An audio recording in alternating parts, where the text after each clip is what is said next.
이게 다 뭐야? 다 돌려받으려고. 뭘? 무슨 말이야? 내가 너한테 해줬던 거 돌려받으려고. 다 되돌려 놓은 거야. 엄마 왜 이러는 거야?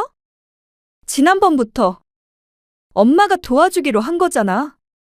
근데 왜 자꾸 이상한 소리를 해? 내가 언제 엄마 도움이 취급했어? 친정엄마가 딸한테 그 정도 못해줘? 그 정도로 식모 타령하면 세상 엄마 모두가 다 식모고 도우미게? 친정엄마는 딸이 그렇게 대해도 되는 사람이야? 막 대해도 돼? 그렇다고 집을 이렇게 쑥대밭을 만들어놔? 말이 돼? 박서방이 와서 볼까봐 무서워. 오늘 이야기 속 주인공은 66세 고영숙 씨입니다. 그리고 그녀의 딸과 사위에 관한 이야기이죠. 고 씨에게 딸은 세상에 둘도 없는 사랑이었습니다. 그래서 그렇게 키웠는지 몰랐습니다. 어리광만 부리고 부모를 업신여기는 그런 자식으로 말이죠. 자식은 평생을 가도 부모의 마음을 몰랐습니다. 어떻게 키웠는지, 어떤 마음으로 희생을 하는지, 자기 자식을 낳아도 그 자식이 커서 속을 썩이기 전에는 깨닫지 못하는 모양이었습니다. 딸이 도와달라길래 고민도 안 해보고 고개를 끄덕였습니다.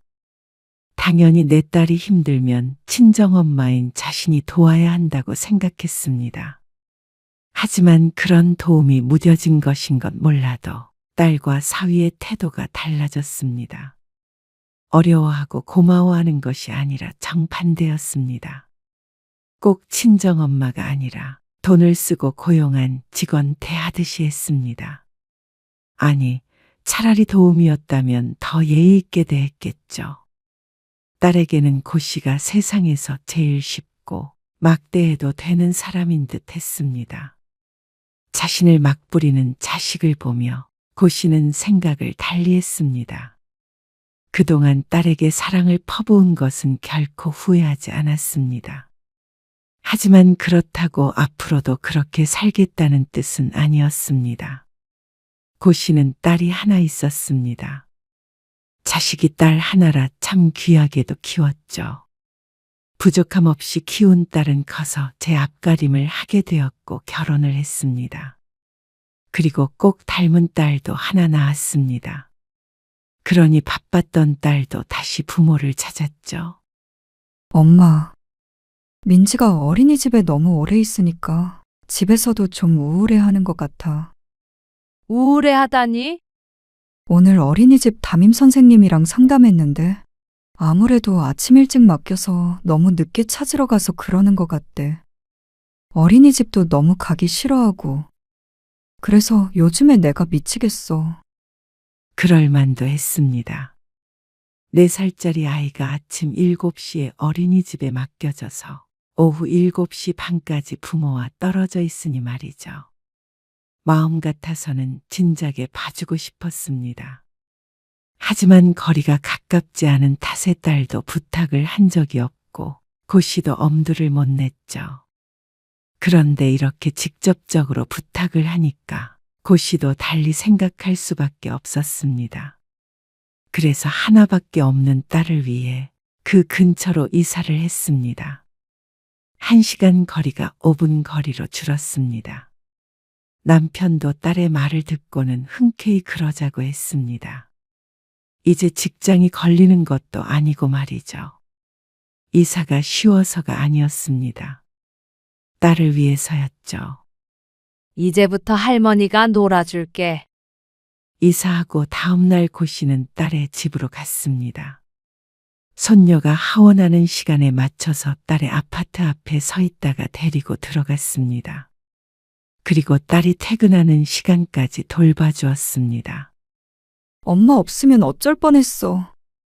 딸이 울먹거리며 말했습니다. 감사해요. 장모님, 앞으로 잘 부탁드립니다. 딸과 사위가 그렇게 좋아하니 큰 결정을 내리길 잘했다고 생각했습니다. 그리고 고 씨의 삶도 좀 더 활기가 생기는 것 같았습니다. 오늘은 우리 집으로 데리고 갈게. 아빠가 보고 싶다고 하셔. 알겠어. 그러면 퇴근하고 엄마 집으로 데리러 갈게. 남편도 좋아했습니다. 그래서 모두가 행복한 결정을 했다고 생각했습니다. 그때는 그랬죠. 엄마, 혹시 화장실 청소했어? 아까 보니까 물때가 너무 껴서 말이야. 너 청소할 시간 없잖아. 아, 하지 말지. 왜 했어? 괜히 미안하게. 미안하긴 뭐. 민지가 혼자 잘 노니까 시간이 많아서 그랬어. 아이 깨끗하긴 하네. 다른 데는 청소 잘 못해도 욕실이랑 부엌은 깔끔하게 해. 비위생적이게 애를 키울 수는 없잖아. 알았어. 걱정 마. 고마워, 엄마. 늦게까지 일하는 딸을 이렇게라도 도울 수 있어서 다행이라고 생각했습니다. 그래서 고 씨는 아이를 보면서 시간이 나면 틈틈이 여러 일을 해줬습니다. 고 씨가 아니라면 딸이나 사위가 했을 일이었습니다. 그래서 어쩔 때는 쌓여있는 설거지를 해주고, 어쩔 때는 집에 가면서 쓰레기를 버려주고, 또 어떤 날에는 소파에 걷어져 있는 빨래를 개어주기도 했습니다. 그렇게 하면 딸이 하루에 30분은 더 쉴 수 있지 않을까 싶어서였습니다. 엄마, 집에 반찬이 뚝 떨어졌는데 밑반찬만 두어 개 해주고 가면 안 될까? 재료를 사놓고는 도무지 시간이 없어서 못했어. 오늘 먹을 것도 없어. 냉장고 열어봐. 없어. 알았어. 해놓고 갈게. 고마워. 엄마, 고 씨는 딸의 전화를 받고는 냉장고를 열어보았습니다. 어수선했습니다. 딸이 따로 챙겨둔 손녀의 밥만 챙겨주고는 냉장고를 건드린 적이 없었는데 냉장고 정리부터 해야 할 것 같았습니다. 딸과 사위가 조금 늦는다길래 음식도 해놓고 냉장고 정리도 해놓았습니다. 그러다 보니 시간이 훌쩍 지나갔죠.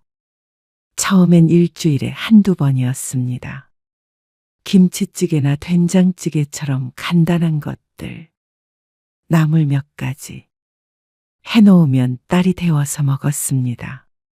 어차피 손녀딸 밥도 주고 간식도 챙겨줘야 하는데 거기서 조금만 더 신경을 쓰면 될 일이었습니다. 그래서 힘들어도 힘든 줄 몰랐습니다. 엄마. 나 깜빡하고 세탁기를 못 돌리고 나왔어. 내일 입어야 되는 옷이 있는데 늦게 집에 가서 돌리고 널면 안 마를 것 같아서 그런데 미안하지만 엄마가 좀 해줄 수 있어? 그래? 어떻게 돌리면 돼? 그냥 엄마 집에 있는 세탁기랑 비슷해. 손빨래 해야 하는 건 아니고? 아니, 그러지는 않아도 되는데 건조기는 돌리면 안 돼. 알았어. 걱정 마. 딸이 부탁하는 일은 점점 늘어났습니다. 어차피 집에 있으니 내가 하자 하면서 딸이 해달라는 건 대부분 들어주었습니다. 오후 3시부터 8시 가까이 있으니까 시간은 충분했습니다. 엄마, 빨래 널었어? 널었어. 거실 봐. 사위보다 먼저 퇴근해서 집에 온 딸이 빨래부터 확인했습니다. 그런데 고 씨가 널어놓은 빨래를 보고 인상을 찌푸렸습니다. 근데 혹시 흰 빨래랑 검은 빨래랑 같이 돌렸어? 어? 몰라. 한 번에 돌렸는데? 왜? 아니, 엄마. 같이 빨면 어떻게 해, 상식적으로. 따로 빨라는 소리를 안 해서. 당연히 한 번만 돌리면 되는 줄 알았지. 엄마도 살림하면서 그런 걸 일일이 말을 해야 해. 당연히 따로 해야지. 왜? 물들었어? 육안으로 보았을 때는 그래 보이지 않았습니다.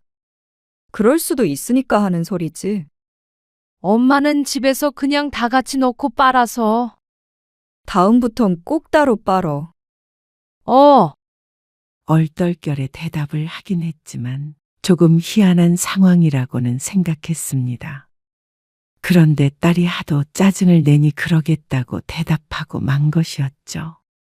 분명히 처음엔 거실에 늘여놓은 장난감만 치워줘도 고맙다고 울먹거리던 딸이 이제는 무얼 해도 고맙다는 말은 하지 않았습니다. 오히려 좀 더 세세한 요구를 이야기할 뿐이었죠. 엄마, 박서방이 엄마가 한 콩나물 무침이 너무 싱겁대. 그래? 소금 좀 많이 쳤는데.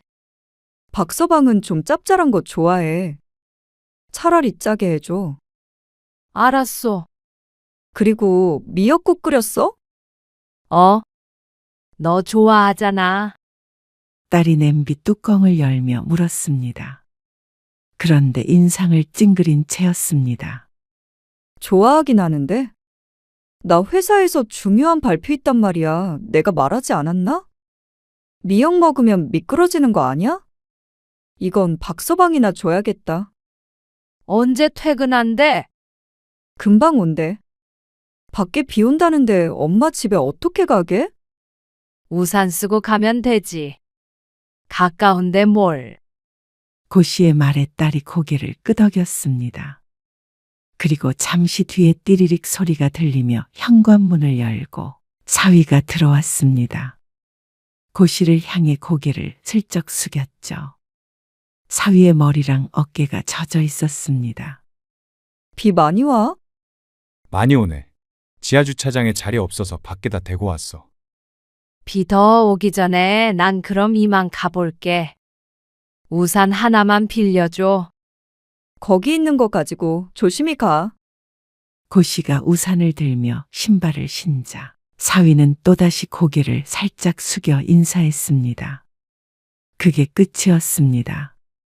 고씨는 비가 오고 있는 바깥으로 우산 하나 달랑 들고 홀로 나왔습니다. 어머나, 비가 이렇게 많이 오나? 생각보다 훨씬 많이 내리는 비에 잠시 고민이 되었습니다. 이대로는 우산이 있어도 쫄딱 젖을 것 같았죠. 그래서 결국에 고씨는 휴대폰을 들었습니다. 지수야, 지금 비가 너무 많이 오네? 걸어갈 엄두가 안 난다. 어쩌지? 그런데 딸이 더 안타까운 말투로 대꾸했습니다. 어쩌지? 지금 박서방 씻으러 들어갔는데? 나도 아까 씻어버렸고. 아, 그래? 가까우니까 얼른 뛰어가. 그게 오히려 더 안 젖어. 차 타러 가다가 다 젖겠다. 딸의 말에 고씨는 전화를 끊어야 했습니다. 그렇게 심호흡을 하고 퍼붓는 빗속으로 뛰어들었습니다. 아니, 왜 이렇게 젖어서 와?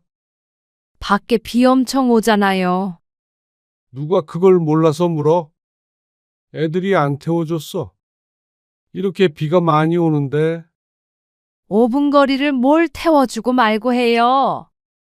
말이 5분이지. 더 걸려. 비도 오고. 남편은 기분이 조금 상한 듯 보였습니다. 하지만 더 기분이 상한 고씨는 오히려 웃으며 말했습니다. 애들이 태워준다고 했는데 내가 말렸어요. 뭐하러 퇴근한 애들 힘들게 태워달라고 해. 씻고 밥 먹어야지. 아이고, 감기 걸리겠다. 얼른 씻어. 욕실로 들어간 고씨는 자신의 꼴을 보더니 한숨을 쉬었습니다. 큰 우산을 쓰긴 했지만 물에 빠진 생쥐 같은 꼴이었습니다. 어찌나 바람이 불던지 비가 우산을 요리조리 피해서 고씨에게 들이닥쳤습니다. 딸이 퇴근할 때는 어땠는지 모르겠지만 사위는 상황을 뻔히 알 텐데 태워주겠다는 말을 먼저 하지 않아 사실 조금 서운했습니다. 그렇게 말했어도 사양했을 텐데 예의상 묻지도 않으니 말이죠. 하지만 이내 어깨를 으쓱했습니다. 거기까지 미처 생각하지 못했겠지 하고 가볍게 생각하기로 했습니다. 마음에 담아두고 있어봤자 곧이 가슴만 무겁지 하고 털어버렸죠. 그러던 어느 주말이었습니다. 딸이 전화를 걸어 물었습니다. 엄마, 아빠 오늘 어디 간다고 했나? 모임 가셨어? 그래? 그러면 와서 좀 같이 놀던지. 주말인데 엄마 심심하잖아? 사실 주말이라 집에서 조금 쉬고 싶은 마음이 들었습니다. 딸의 집에 가면 진이 빠지니 말이죠. 그런데 주말이라 다 같이 있으면 그래도 좋은 시간을 보낼 수 있겠다는 생각이 들었습니다. 아이와 둘이 씨름하는 것 말고 고씨도 고씨의 딸과 오붓한 시간을 보내고 싶었습니다. 그런데 딸의 집에 도착했을 때 딸의 꿍꿍이를 알았습니다. 너희 어디 가니? 집에 있는다기에 화장도 했고 차림새도 외출복이었습니다. 사위랑 딸 모두 말이죠. 그러자 딸이 웃으며 대답했습니다. 아, 갑자기 급한 약속이 생겨서 말이야. 급한 약속. 아무리 급해도 15분쯤 전에 자신과 통화를 했으니 약속은 그 전에 생겼을 것이었습니다. 15분 만에 머리하고 화장까지 다 했을 딸이 아니었으니까요. 그렇다면 같이 시간을 보내기 위해서 부른 것이 아니라 주말에도 애를 맡기기 위해 부른 것이었습니다. 그런데 전화통화로는 꼭 같이 있을 것처럼 굴었습니다. 고씨가 잠시 서 있자 딸이 가방을 챙겼습니다. 우리 저녁까지 먹고 들어올 거거든. 엄마도 민지랑 뭐 좀 챙겨 먹어. 황당한 마음에 대답을 하지 않고 있었습니다. 그런데 딸이 나가기 전에 다시 고씨를 불렀습니다. 아, 맞다. 엄마, 어젯밤에 민지가 이불에 쉬를 했거든. 그래서 베란다에 내놨는데 깜빡하고 못 돌렸다. 그것 좀 엄마가 좀 해줘? 냄새 날 것 같아. 그리고 민지 씻길 때는 얼굴도 거품해줘. 애기 폼클렌저 새로 샀으니까. 그럼 부탁해. 아주 발랄하게 자기 할 말만 하고 쏙 나가버리는 딸 때문에 고씨는 혼이 빠지는 기분이었습니다. 꼭 회사원이 주말에 갑작스럽게 출근을 하게 된 것 같은 기분이었습니다.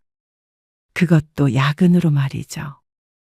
저녁까지 먹고 오겠다면 도대체 몇 시에 들어오겠다는 말인지 몰랐습니다. 백 씨의 남편은 5시쯤 돌아온다고 했는데 그러면 애 보느라 남편 밥도 대충 때우게 할 판이었습니다. 그렇다고 애를 데리고 갈 수도 없었습니다. 딸이 나간 지 30분 만에 도착한 메시지 때문이었습니다. 거실 청소기 돌리고 빨래. 김치 냉장고에 거의 다 먹은 통 있는데 그 안에 있는 거 버려주고 설거지. 내일 먹을 밑반찬 2개. 북엇국 끓여놓고 가기. 이렇게 문자가 왔습니다. 꼭 직원에게 업무를 지시하는 상사 같았습니다. 부탁하는 것 같지고 않고 점점 말투가 짧아졌습니다. 고씨는 어이없는 헛웃음을 내뱉으며 문자를 물끄러미 내려다보았습니다. 다시 보아도 딸이 엄마에게 보낸 메시지 같지가 않았습니다. 그리고 지시사항은 어찌나 많은지 종일 움직여야 할 수 있을 것 같았죠. 잠시 한숨을 쉬고 자리에서 일어나는데 또다시 휴대폰이 띠링하고 울렸습니다. 딸이 뭐라고 덧붙였는지 눌러보자 고씨의 입에서 허 하는 소리가 절로 나왔습니다. 화장실 청소할 때 됐음. 그게 끝이었습니다. 부탁한다던가 고생해달라던가 시간이 있으면 해달라던가 그런 메시지는 없었습니다. 휴대폰은 다시 울리지 않았습니다. 고씨는 한참을 휴대폰을 들고 앉아 있다가 조용히 거실 테이블 위에 내려놓았습니다. 가슴 한편이 싸해졌습니다. 이제 내가 딸을 도와주고 있은 것인지 아니면 딸이 나를 써주고 있는지 헷갈릴 지경이었습니다. 칭얼 때는 아이를 챙기고 낮잠을 재웠습니다. 그리고 나서 다시 문자 메시지를 열어보았습니다. 다시 읽어보니 더 기분이 이상했습니다. 청소기, 반찬, 욕실 정리, 빨래. 그 많은 걸 모두 고씨에게 던져둔 채로 딸은 약속이 있다며 사위와 함께 집을 나선 것이었습니다.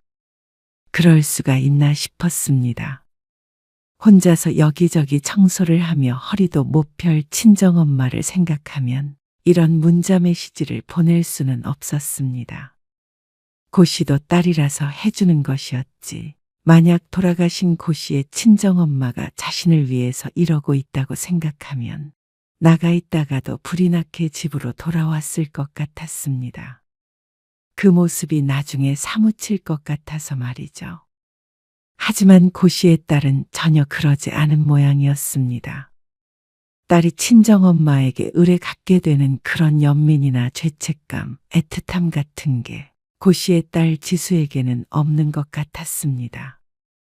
마음 같아서는 다 두고 돌아가고 싶었지만 이미 외출한 딸과 사위를 부르면 만족스러울까 떠올려 보았을 때 고씨는 고개를 젓고 말았습니다.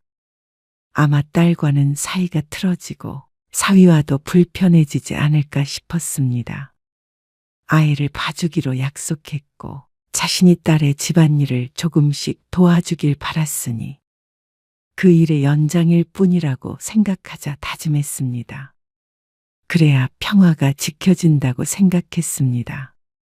하지만 딸이 저녁 늦게 집에 도착했을 때 집으로 돌아가는 고씨의 발걸음은 무척 힘이 없었습니다. 아니 무너지기 직전이었습니다.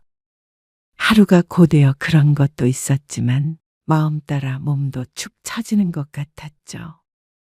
그래도 하루하루가 갔고 딸과 사위는 출근을 했고 고씨는 손녀를 봐줘야 했습니다. 그게 고씨가 약속한 역할이었습니다. 그게 고씨가 딸을 사랑하는 방법이었습니다. 하지만 고씨의 딸이나 사위는 그게 아닌 것 같았습니다.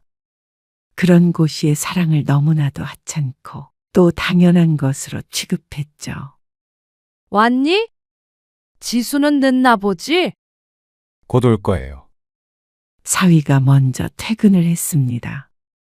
고씨에게 고개를 살짝 숙여 인사를 한 뒤에 안방으로 들어갔습니다. 그러고는 씻고 있는지 한참을 나오지 않았습니다. 사위가 나와야 고씨가 집에 갈 텐데 참 느긋했죠. 장모님, 20분쯤 지났을 때 사위가 수건으로 머리를 털며 나왔습니다. 안방 화장실에 휴지통 비워야 돼요. 휴지통이요. 꽉 찼네요. 차기 전에 비워야지. 냄새나요. 그러면서 부엌으로 가서 물을 한 컵 따라 마셨습니다. 그동안 고씨는 멍한 표정으로 서 있었습니다. 그래서 휴지통이 꽉 찼는데 어떻게 하라는 것인지 뒷말은 하지 않았습니다. 하지만 고씨도 사위도 그 생략된 말이 무엇인지 서로 알고 있었습니다. 사위는 고씨를 지나쳐 식탁 앞에 앉았습니다. 그러고는 휴대폰을 보며 무심히 말했습니다. 밥 좀 먼저 먹을게요. 점심에 잘 못 먹어서요. 밥이요. 지금 먹겠다고요. 그러면서 고씨는 한 번도 쳐다보질 않았습니다. 아마 모르는 사람이 보았다면 사위를 드라마에 나오는 회장님, 고씨를 가사도우미로 알 것 같았습니다. 그만큼 자연스러웠습니다. 당연히 고씨가 그 모든 것을 해줘야 한다는 듯한 느낌이었습니다. 그리고 그건 딸이 만든 것이겠죠. 아니, 그 전에 고씨가 만든 것이었습니다. 뭐든 해달라는 걸 해주다 보니 내가 스스로 가사도우미의 역할을 자처한 것이 아닌가. 고씨는 순간 머리를 한 대 맞은 듯한 기분이 들었습니다. 고씨는 사위의 재촉에 냉장고 문을 열었습니다. 그런데 그 안에 들어있는 반찬통을 꺼내지 못하고 문만 붙잡고 한참을 서 있었습니다. 장모님, 사위의 의아한 목소리가 들렸는데도 대꾸를 하지 못했습니다.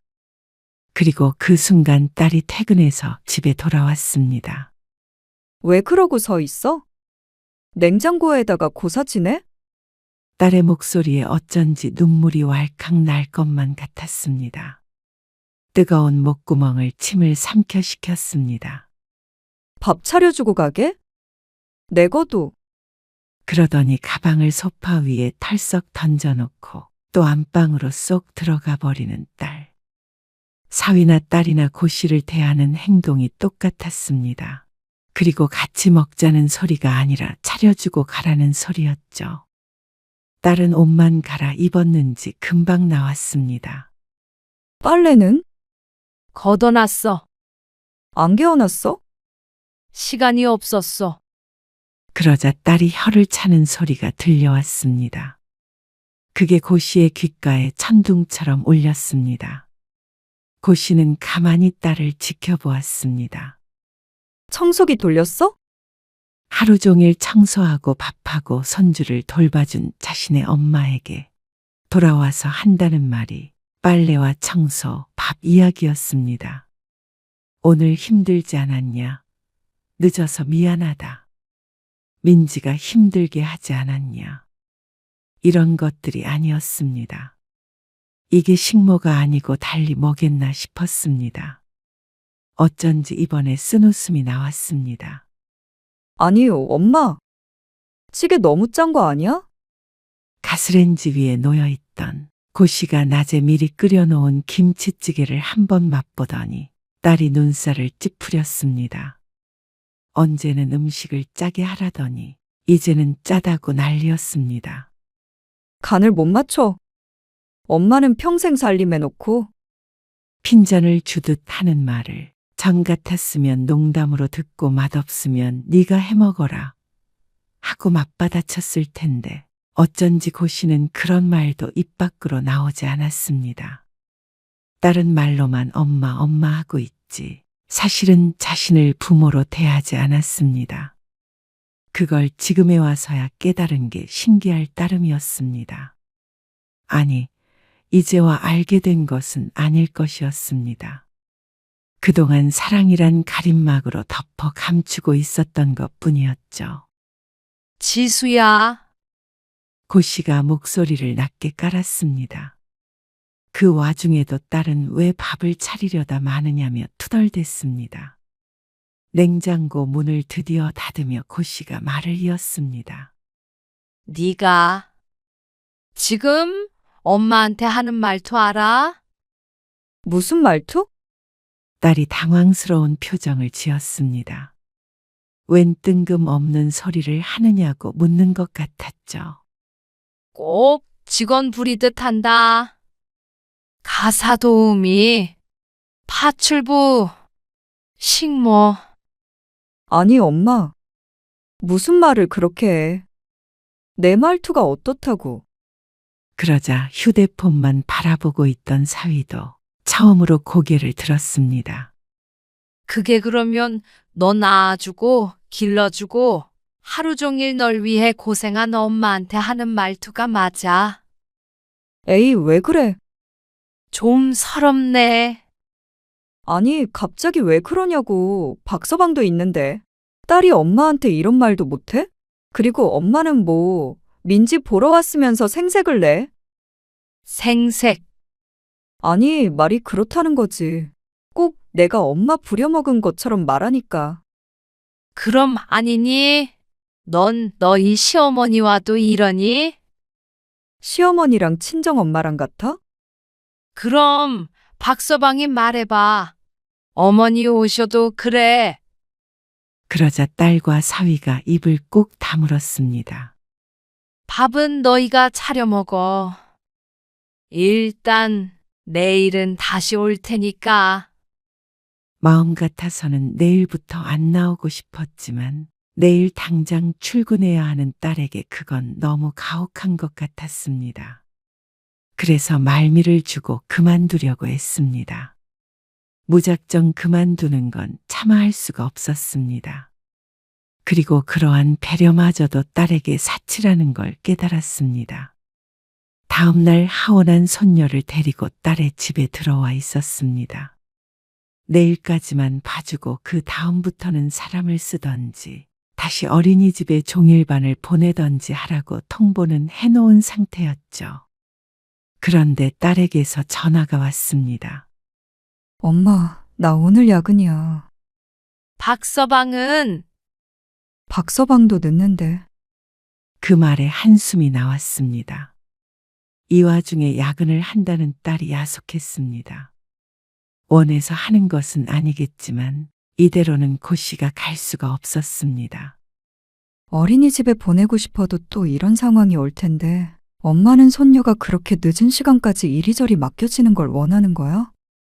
그러면 정말로 도우미를 쓰면 되잖아. 엄마, 그럴 돈이 어디 있어. 그래도 엄마는 이대로는 못 봐줘. 얼른 사람 구해. 그때까지는 봐줄 테니까 그럼. 딸이 한숨을 쉬었습니다. 일단 알겠어. 오늘은 늦어요. 그런데 다음 날도 또 그 다음 날에도 딸과 사위는 야근을 했습니다. 둘이 동시에 야근하는 날은 여태 아주 드물었습니다. 그런데 어떻게 된 게 고 씨가 그만두겠다고 하니까 둘은 말이라도 맞춘 듯이 8시가 넘어서 집에 들어왔습니다. 오늘도 늦어. 또 어쩔 수 없잖아. 요즘 회사가 바빠. 고 씨는 전화를 끊으면서도 찜찜했습니다. 그래서 그날은 잠든 손녀딸을 들쳐업고 아파트 밖으로 나갔습니다. 도대체 왜 안 오나 해서 말이죠. 그런데 놀라운 장면을 목격했습니다. 아파트 바로 앞 벤치에 딸과 사위가 나란히 앉아 있었습니다. 한 10분만 더 있다가 들어가자. 언제까지 이렇게 해? 빨리 들어가서 쉬고 싶어. 에이, 덕분에 요즘에 퇴근하고 데이트해서 좋지 뭐. 그리고 우리 엄마 마음 약해서 몇 번 이러면 내 손녀딸 어떡하나 싶어서 포기할 거야. 그럴까? 당연하지. 내가 우리 엄마를 모를까? 나 고생하는 건 못 봐. 엄마 없으면 나나 당신이 회사 끝나고 그 집안일을 다 어떻게 해? 우리 민지는 누가 봐주고. 엄마 잘 구슬려서 다시 도와달라고 할게. 걱정 마. 그 말을 듣고 충격을 받은 고 씨는 서둘러 다시 집으로 돌아왔습니다. 손녀딸을 눕히고 10분쯤이 지나자 정말로 딸과 사위가 들어왔습니다. 요 앞에서 박서방 우연히 만났어. 오늘도 회사에 일이 너무 많아서. 딸이나 사위는 제대로 된 사과도 하지 않고 고 씨를 주저앉힐 생각인 듯 했습니다. 본인이 뭘 잘못했는지 몰랐습니다. 이만 가마. 내일 또 봐, 엄마. 딸의 배웅을 받으며 집으로 돌아온 고 씨는 잠자리에 누워 눈을 질끈 감았습니다. 고 씨의 사랑을 이용해 먹으려는 딸의 말이 귓가에서 떠나질 않았습니다. 고 씨는 다음 날 또다시 딸의 집으로 갔습니다. 고 씨가 벨이 없어서가 아니라 하도 분해서 그냥은 못 갈 것 같아서였습니다. 고 씨는 손녀를 일찍 재웠습니다. 그러고 나서는 밤새 생각했던 바를 행했습니다. 냉장고 문을 열어 반찬통을 죄다 꺼내어 싱크대 안에 쏟았습니다. 고 씨가 딸 먹으라고 해놓은 반찬들이었습니다. 그리고 청소기에 들어있던 먼지통을 꺼내 먼지를 거실에 흩트려 놓았죠. 고 씨가 딸 힘들지 말라고 대신 돌린 청소기 안에 있던 것들이었습니다. 그리고 빨았던 빨래는 도로 빨래통으로 처박아 넣었습니다. 고 씨가 어제 널어놓았던 빨래였습니다. 그리고 곱게 걸어놓은 옷장의 옷들도 침대 위로 던졌습니다. 고 씨가 딸을 위해 정리해 놓은 옷이었습니다. 욕실에 있던 쓰레기통은 바닥에 뒤집어 탈탈 털었습니다. 고 씨가 딸 손이 더러워질까봐 비워놓았던 쓰레기통이었습니다. 그런데도 속이 후련하지가 않았습니다. 온 집안이 고 씨의 마음속만큼이나 어지러워져 있었는데 여전히 서글펐습니다. 난장판이 된 집을 잠자코 보고 있었습니다. 1시간이 지났는지 2시간이 지났는지 알 수가 없었습니다. 그리고 현관문 여는 소리가 들렸을 때 딸이 들어오고 있었죠. 이게 다 뭐야? 다 돌려받으려고. 뭘? 무슨 말이야? 내가 너한테 해줬던 거 돌려받으려고 다 되돌려 놓은 거야. 엄마 왜 이러는 거야? 지난번부터 엄마가 도와주기로 한 거잖아. 근데 왜 자꾸 이상한 소리를 해? 내가 언제 엄마를 도우미 취급했어? 친정엄마가 딸한테 그 정도 못 해줘? 그 정도로 식모 타령하면 세상 사람 모두가 다 식모고 도우미게? 말을 참 예쁘게 하는구나 싶었습니다. 그러니 후회가 되지 않았습니다. 고 씨는 집에서 들고 온 가방에서 종이를 한 장 꺼냈습니다. 친정엄마가 죄인이니 딸한테 빚졌어. 너희가 날 도우미 취급하니까 나도 정당한 대가를 받아보려고. 이게 뭐야? 한번 읽어봐. 종이를 찬찬히 훑던 딸은 고 씨를 향해 눈을 부릅떴습니다. 그러니까 그동안 집안일 해주고 애봉값을 달라는 거잖아. 무일푼으로 해줄 일은 아니지. 그리고 요즘 세상에 그러면 잡혀가. 엄마! 내가 친정엄마였다면 당연히 내 딸을 위해 해줬겠지만 나는 엄마가 아니라 도움이잖아. 그러니까 네가 날 대하는 것처럼 하도 행동할 거야. 이 돈을 다 달라는 말이야? 그러면 진짜로 도우미를 썼지. 엄마한테 도와달라고 안 했어. 그러니까 진작에 도우미를 쓰지 그랬니? 집을 이렇게 만들어 놓고 돈까지 달라는 사람이 어디 있어? 내가 알아서 사람 구할 테니까 엄마는 애 봐주기 싫으면 봐주지 마. 고 씨는 짐을 챙겨 나왔습니다. 엉망이 된 집을 정리하려면 고생 좀 하겠다 싶었습니다. 딸은 연락을 하지 않았습니다. 돈을 주겠다는 말도 하지 않았죠. 순순히 받을 수 있을 거란 생각은 하지 않았습니다. 그런데 보름도 안 돼서 딸에게서 다시 연락이 왔습니다. 나 회사 반년 정도 쉬기로 했어. 이제 속이 시원해? 다른 사람을 못 구했는지, 어린이집에는 차마 늦게까지 못 보냈는지, 아니면 이제 좀 자신이 키워볼 생각을 한 건지, 회사를 쉰다고 했습니다. 고 씨는 대꾸하지 않았습니다. 직접 키워보고 고생을 좀 해봐야 딸도 비로소 느끼는 것이 있을 거라고 생각했습니다. 고 씨는 돈을 어서 내놓으라고 닥달하지 않았습니다. 그런데 5개월 뒤에 고 씨가 요구했던 돈이 통장으로 들어왔습니다. 입금자는 딸이었습니다. 그리고 그날 저녁 딸에게서 전화가 왔습니다. 엄마, 돈 넣었어. 확인했어. 그럼 이제 다시 예전처럼 지낼 수 있어. 왜? 또 애 봐줄 사람 필요해? 아니, 애는 내가 보잖아. 그냥 집에서 애랑 온종일 씨름하다 보니까 엄마가 보고 싶어서. 지수야. 고 씨가 딸을 부르자 딸은 대답하는 대신에 다른 말을 했습니다. 엄마, 미안해. 엄마라고 함부로 해서 미안해. 나만 그리고 내 딸만 생각해서 미안해. 고 씨가 서운해할 때는 한 번도 듣지 못했던 미안하다는 소리를 연속으로 3번이나 들었습니다.